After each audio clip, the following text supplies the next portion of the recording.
ما تاكلش سمك وتشرب عليه لبن، هتتسمم.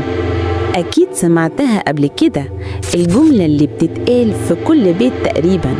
بس استنى، خليني أقولك الحقيقة دي. مفيش ولا دليل علمي محترم بيقول إن الجمع بين السمك واللبن بيعمل تسمم.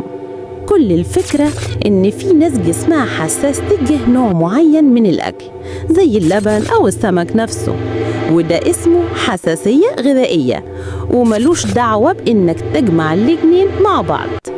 يعني لو انت جسمك تمام ومفيش عندك حساسية، اتفضل كل سمك واشرب عليه لبن، وممكن كمان تاكل رز معاهم، وصدقني هتقوم زي الفل.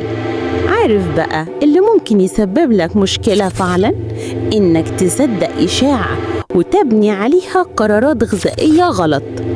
فالمرة الجاية لما حد يقولك هتتسمم، قوله لأ، أنا بس فاهم أكتر شوية.